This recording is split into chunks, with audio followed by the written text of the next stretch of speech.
Hey guys, it's Jared, and recently I saw a video by my good friend Tyler Park, which you should totally sub to his YouTube channel, which I'll link in the description below, where he did a Blu-ray collection. His turned out to be an hour long. I doubt mine's going to be that long because my collection isn't as vast as Tyler's, but it gave me the idea that I will show my Blu-ray collection in this video, and I'm only going to do Blu-ray and 4K Blu-rays today just because my DVD collection is nothing special, and I might do video games one day, maybe, I don't know. But yeah, I'm just sticking to Blu-ray and a couple of 4K UHD Blu-rays that I just happen to own. Most of them. So I'm going to start with my Steelbooks, because really, Steelbooks are awesome and highly underrated. So, and these are in alphabetical order, by the way, so yeah. First Steelbook up is for Baby Driver. This was one of my two favorite films of 2017, and my favorite of 2017 is, I also have on Steelbook, which you'll see, alright, in a little bit, but yeah, Baby Driver. Excellent action comedy from Edgar Wright. Also, El Gore killed it. The sound design, sound mixing, and all that was fantastic. And it was just a fun movie. I hope they can get a sequel off the ground, because that would be pretty neat to see. Up next is The Big Lebowski, the Coen brothers' grand cult classic epic with arguably Jeff Bridges' greatest performance, is probably his most iconic. And overall, it's just a very, fun kind of crime mystery film, and very iconic quotable lines, and yeah, it just has that Coen brothers quirk to it, you know? And this was my favorite film in 2017, actually one of the few 4K HD Blu-rays I actually own, because that was the only way to get the Steelbook, and that's for Blade Runner 2049. Now, this is easily my top 5 favorite films of all time. It looks fantastic. I love the story. I love the characters. I love the world building of it. And I just love the grandiose scale of it. I think it's a wonderful picture. Very underrated. And as you see, you got Ryan Gosling on this side and Harrison Ford's Deckard on this side. And yeah, I love this movie with my heart. Oh, my heart. This next one I might get some shit for because I know not everybody loved this movie, but I personally really, really enjoyed this movie despite its inaccuracies and some of its issues.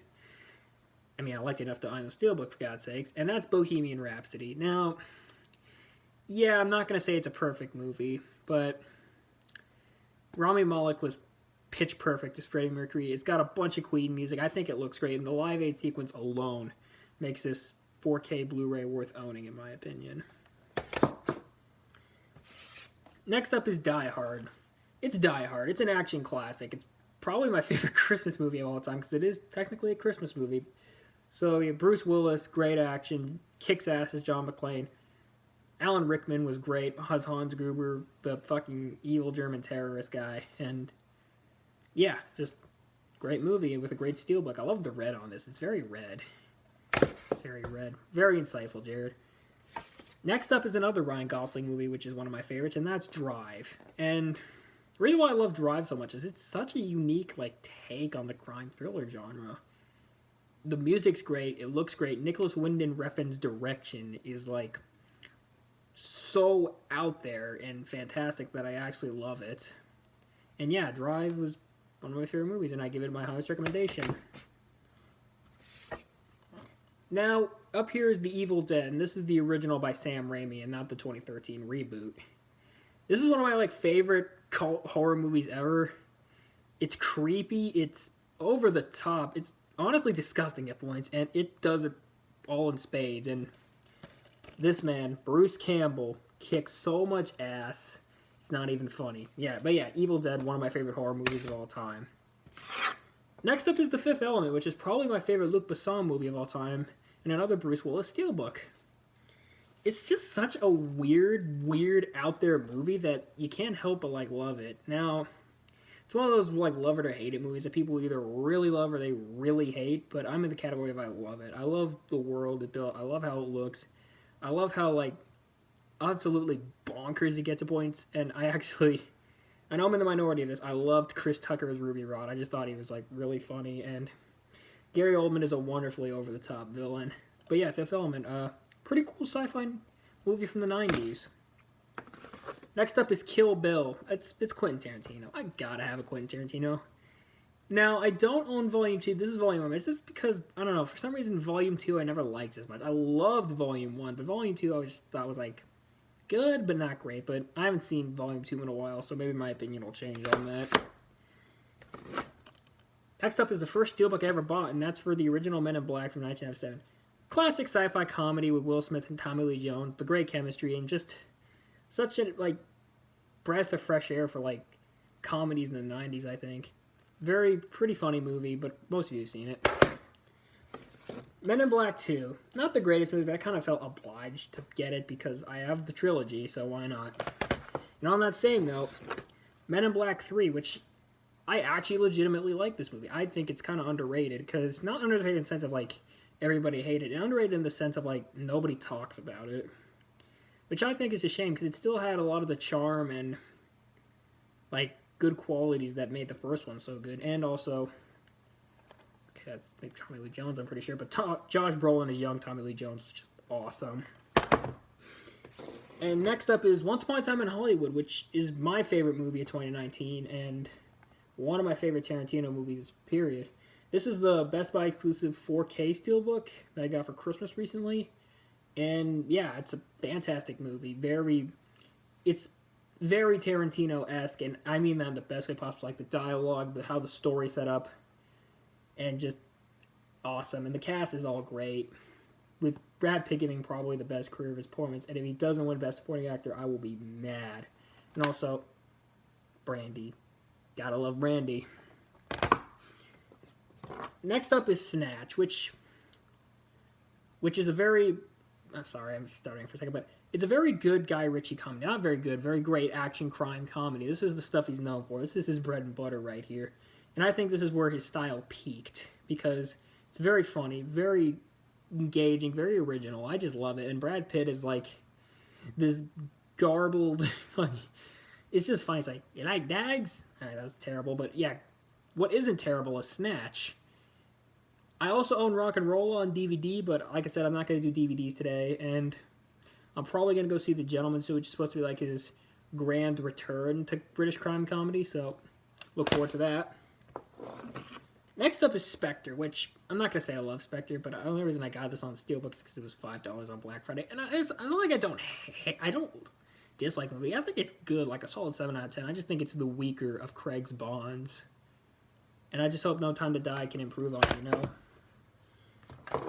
Next up is SpiderMan Homecoming. This is, I think, a great Spider-Man movie. It's another one where people either really love it or they really hate it. And I'm in the really love it category because it's just a likable movie. It's just a movie you can watch, sit back, and just smile, And it's entertaining, and it's a fun Marvel movie, so there's that. Next up is Straight Outta Compton, the NWA biopic, and I'm a big fan of NWA's music. I understand the cultural significance of it, and I think all three of them all five of them, are fantastic rappers, with Dre and Ice Cube being my top 2 favorite of all time. Rest in peace, Eazy-E. But yeah, Straight Outta Compton, great movie, tells the story really well, and overall just a good watch, and I recommend it. XMen Days Future Past, one of my favorite X-Men movies. This was Bryan Singer's return to the franchise, which just saying Bryan Singer's name just grosses me the hell out, but this was a really fun comic book movie. Great return to form for the X-Men movies, for the regular X-Men formula and Hugh Jackman just kicks ass in this. I know I say actors in here kick ass a lot, but they really do. Now, that was the last Steelbook, but now it's on to the regular Blu-rays, and to start that off was 10 Cloverfield Lane, which is loose. I'm a responsible Blu-ray owner, but yeah, it's a really good, really awesome thriller. John Goodman was, I think, his best performance in this, and I'm surprised he didn't get nominated for Best Supporting Actor that year. But yeah, 10 Cloverfield Lane, really cool, really tense. Ending could have been a little better, but that's just whatever. Alita Battle Angel, a pretty solid sci-fi movie, I think. Robert Rodriguez, James Cameron.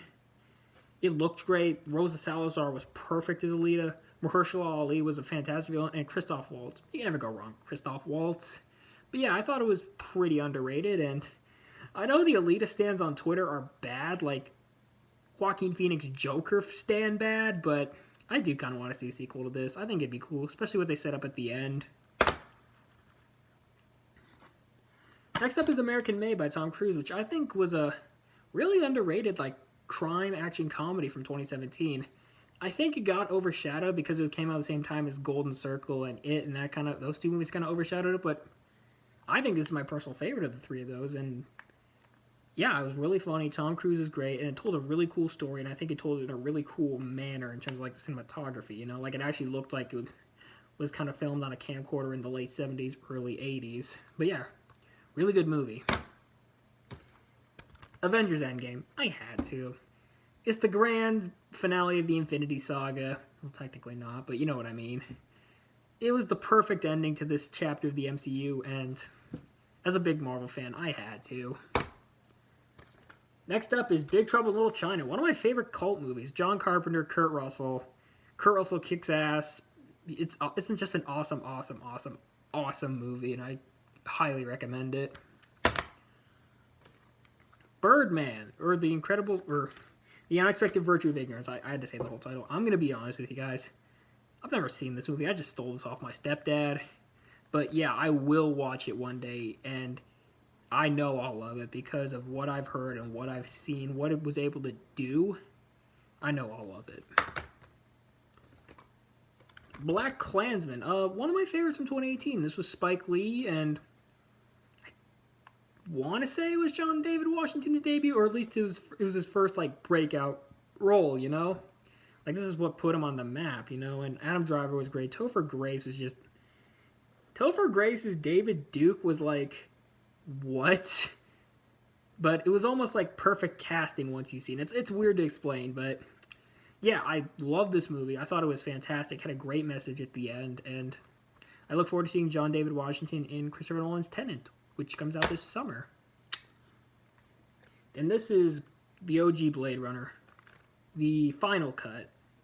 Blade Runner is another one of my favorite. Like 2049. This is one of my favorite movies, just because of Harrison Ford, the storytelling, Roy Batty, Rutger Hauer. Rutger Hauer as Roy Batty being a fantastic villain, and just the overall look and world building of it, I thought was absolutely amazing. Definitely one to check out. I think my personal favorite from Ridley Scott. Next up is Crank. Now, Crank is a weird movie. Like, I know it's not the best movie ever made, but damn it if I didn't love it. This is probably one of my favorite action movies of all time. It's like insane, non-stop.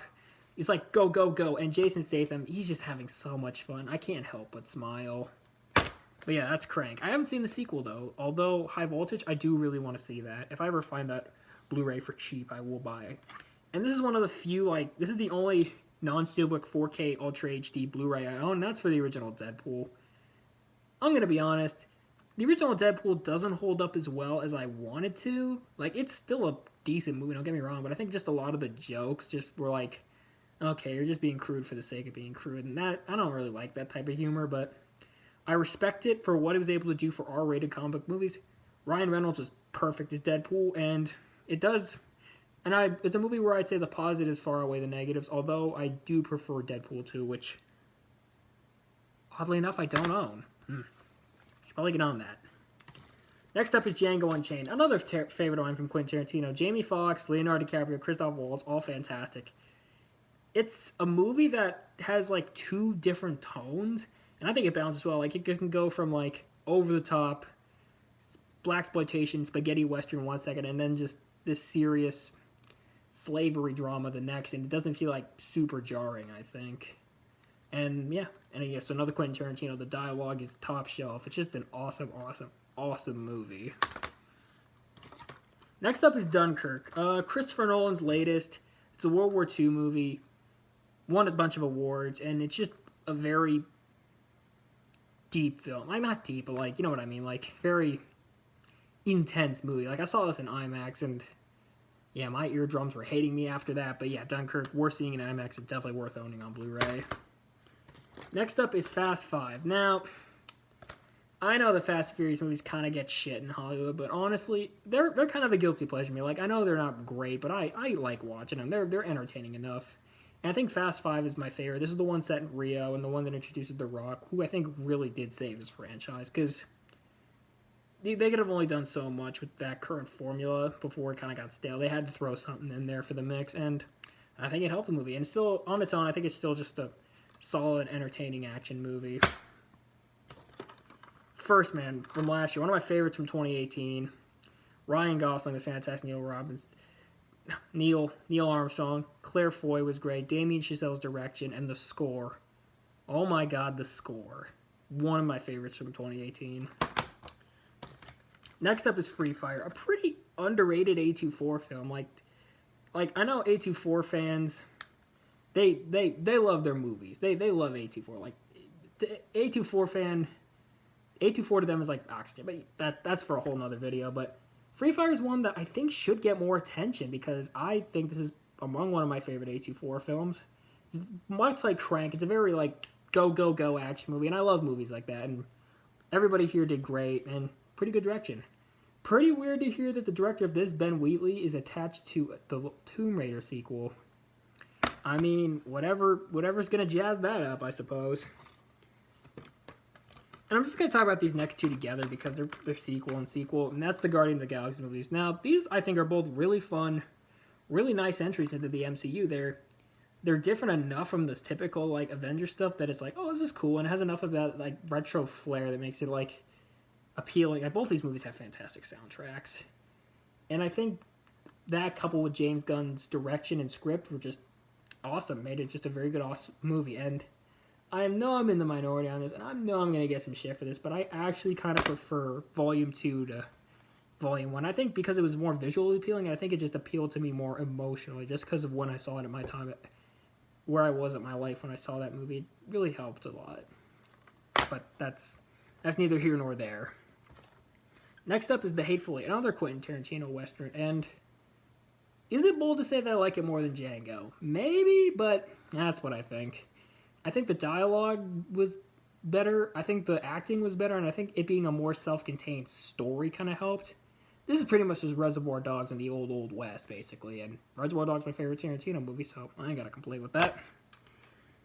And then this is another one I'm just going to do the two of them together because they are like sequel, and that's Guillermo del Toro's Hellboy movies. Now, before you ask, yes, I don't own the Neil Marshall David Arbor version for obvious reasons, because I'm a self-respecting human being, but I do own both of Guillermo del Toro's movies, and you want to know why? Because these are awesome adaptations of Hellboy. Like, it captures what makes Hellboy a character. It captures his grit, his drama, his humor. Ron Perlman was perfect as Hellboy. They look great. They have a ton of action, and they're all just very handcraft, engaging movies. I love them both very much, and Neil Marshall can suck it for that last one. Next up is Hotel Artemis, one I thought was an underrated gem from 2018. It got a lot of John Wick comparisons, which, yeah, I can see that, but I think it does enough on its own to stand apart from John Wick, but I can understand why some people were kind of like, oh, this is kind of a John Wick rough. But I liked it enough. I think it did enough good on its own for it to work as a solid action movie. Next up is Inception, which, ready to feel old? This turns 10 this year. Turns 10 and it still feels like a movie that was made today, just based off its visuals, based off its overall production. It is a very, like, well-done film, Christopher Nolan, and also I think it changed storytelling for the better, just for how it was kind of able to include so many, like, different layers of storytelling and have it work, you know? Next up is The Iron Giant, which is my second favorite movie of all time. It's my favorite anime movie. It's a very beautiful, great-looking, just touching movie. Like, this was one of the few movies that actually made me cry. And if you've seen the movie, you probably know it. But yeah, Iron Giant, fantastic movie. Give it my highest recommendation. Next up is Isle of Dogs, Wes Anderson's latest, and I think one of my favorites from him. Either that or Royal Tenenbaums are my favorite from him. But Isle of Dogs was just a very fun, very, like, beautifully well-made and told story, and it looked great, obviously. It has that signature Wes Anderson flair, which I know some people don't like his style, but I absolutely adore it, and Isle of Dogs is no different. One of my favorites from him, definitely. Alright, so we're almost there. John Wick 3, Parabellum. Now, this is my favorite John Wick movie. I don't know if it's the best made, but it's definitely my favorite, the one I found the most entertaining. It just looked great, awesome action. Keanu Reeves kicks ass as always, and it's the perfect summer popcorn kick-ass movie. I can't wait for 4. This is one I'm definitely going to get some shit for, but I will preface this by saying, I know this isn't a good movie. I'm very well aware this is not a good movie, but it's just such an entertaining, weird experience. It's like, I have to own it on Blu-ray, and besides, it was like $4 on Black Friday, and that was Guy Ritchie's King Arthur, Legend of the Sword. And like I said, it's not a good movie. On a technical level, it's not. It's very messy. The editing's terrible. But it's another one where it's like, damn it if I didn't have fun with it. I didn't think it deserved to bomb as hard as it did. Like, there's worse movies out there that made, like, triple what this did. And I didn't think it deserved all the shit it got. And now I'm going to continue the trend of doing sequels together, and these are the Kingsmen duology. Now, obviously Secret Service is better than Golden Circle, but I still think both are really entertaining, and I even think Golden Circle still has some of its good qualities. But yeah, nothing can top Secret Service. And I can't wait for the Kingsman, which, fuck you, Fox, for delaying that. I was so excited to see that next month, but I guess I have to wait till September. But, you know what? In the words of Shigeru Miyamoto, a delayed product is eventually good, but a rushed product is forever bad. So, let's hope that bodes well for the Kingsman. Next up is La La Land, which is my favorite movie musical of all time. Another Damien Chazelle, Ryan Gosling collaboration.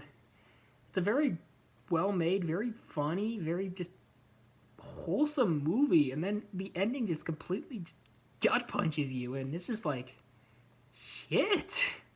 But yeah, very, very, very, very wonderful musical. Fantastic music. Easily my favorite musical of all time. For movies, anyway. I think my favorite musical overall, probably Book of Mormon, but I haven't seen too many musicals, so we'll see about that. And this is another one that technically aren't sequels, but they're in the same, like, universe. I'm just going to put them together. And that's the Lego Movie and Lego Batmovie. The Lego Movie is probably one of my favorite anime films of all time, just because it's such a weird approach to Legos that I actually legitimately love it. And I grew up playing with Legos, so obviously there's going to be some bias. And Lego Batman, I thought, was a solid follow-up, like another great animated movie.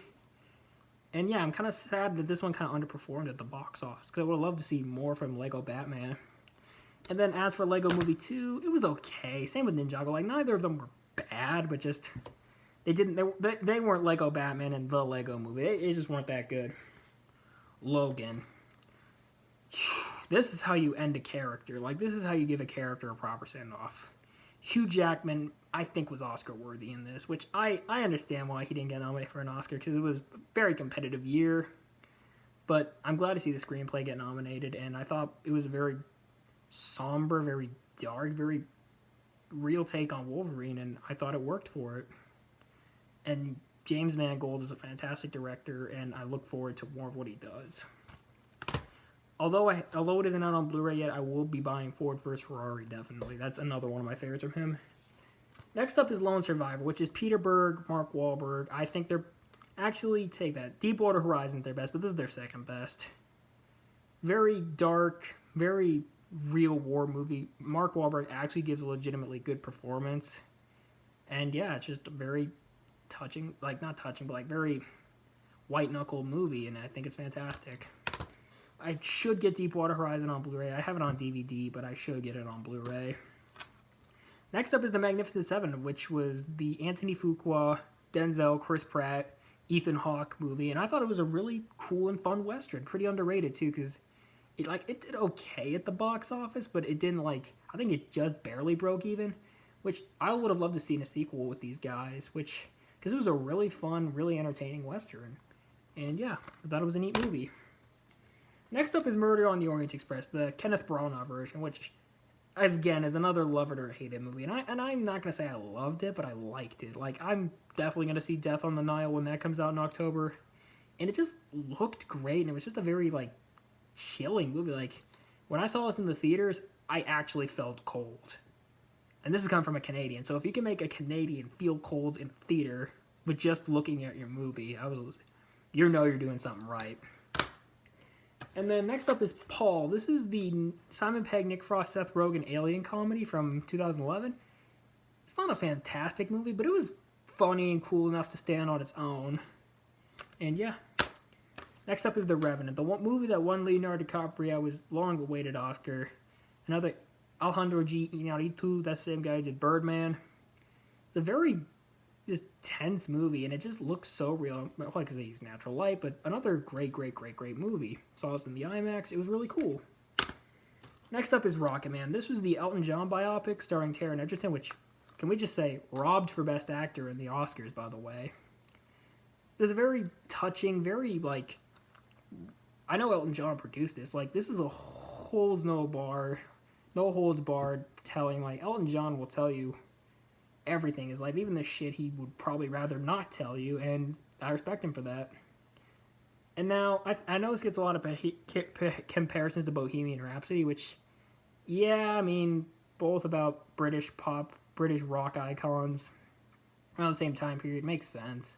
But I think the two do enough to stand on different on its own, to where they each work. Next up is Scott Pilgrim vs. the World, which is another movie that turns 10 this year, and I'm just like, shit. Yeah, very, very great, very funny Edgar Wright movie. Michael Cera.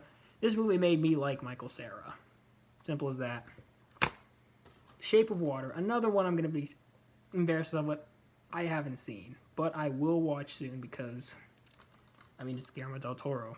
Why wouldn't I watch it? Next up is Shazam, which is the only DC EU movie I own on Blu-ray. And I thought it was a really cool, refreshing take. Like, literally the perfect Shazam movie you could have done for this character. Zachary Levi, on top of being just a great guy, he was great as Shazam. The kid who played Billy Batson I thought was really good. Mark Strong was a cool villain, and I can't wait for Black Adam in the sequel. Next up is Sicario, Day of the Soldado, which I don't know the first Sicario. I should. But yeah, this is still a pretty solid follow-up. Like, I'm not going to say it's as good as the first one, but I thought it was still pretty solid. Like, Benicio del Toro, Matt, his character's name's Matt, so I'm just what I'm getting confused. Josh Brolin. Very gritty, dark action movie, and I think it worked for it. Skyfall, my favorite James Bond movie, and the best Craig movie. If No Time to Die is as good as this, we'll be in good hands. And then I should get Casino Royale on Blu-ray, because that's my second favorite Craig movie. Next up is Spider-Man Into the SpiderVerse. Another one of my favorite animated films of all time. It's just such a fresh, unique take on Spider-Man. With all these different Spider-Men/women/animals coming through this universe. And just, it looks great. Like, the animation literally looks like a comic book coming to life. And that's, like, great. Perfect sound, amazing soundtrack. Overall, just a very, very, very fresh take on Spider-Man. Love for it. Oh, another Spider-Man. Spider-Man Far From Home, which is the most recent in the MCU. And, yeah, I thought it was slightly better than Homecoming, I think, just because I think I had more attachment to Spider-Man and his friends and all the characters. And Jake Gyllenhaal is a surprisingly fun Mysterio. And that ending. Oh, my God, that ending. And now it's another one I'm going to do them together because they're just like same movie but same series. But this is the Star Trek. I don't own the first one on Blu-ray. Another one that I should own on Blu-ray. But I think Beyond is my favorite of the three. Into Darkness is my least favorite because I think there are some, like, it tried to do too much of Wrath of Khan did. I wish it did more of its own thing. But again, that's neither here or there. But Star Trek Beyond was just a welcome new take to the franchise. I think the switch of a director from J.J. Abrams to Justin Lin did it good. And yeah, it's just a really cool, fun movie. Next up is Tomorrowland, which I think, as far as live-action Disney goes, is pretty underrated. Like, instead of doing, like, I know their live-action remakes is what makes them sell, but they always did more stuff like this, kind of more out there sci-fi, not really sci-fi, but, like, more original out there live-action movies, like, and let their hell, even let their animated guys direct. Like, Brad Bird, same guy did Iron Giant, and The Incredibles did this, and I thought it was, yeah, not an amazing movie, but I really like the originality, and I really like the message of it. The World's End, the only Cornetto trilogy movie I own on Blu-ray, and I'm kind of ashamed to say it, but it's still a great movie. It's still a movie definitely worth owning on Blu-ray. I do need to get Shaun of the Dead and Hot Fuzz on Blu-ray, though. Now, I know I own this movie on Steelbook, but the only reason I didn't, like, try to sell this when I got Steelbook is because it was the Rogue cut, which included Anne Paquin as Rogue again, which I think makes it justifies me owning it because it's a completely different movie. Like, not completely different, but it was different enough to where I can have separate experiences with it. And yeah, You Were Never Really Here. Honestly, fantastic Joaquin Phoenix movie. Like, I think this is my favorite performance from either him or Johnny Cash in Walk the Line.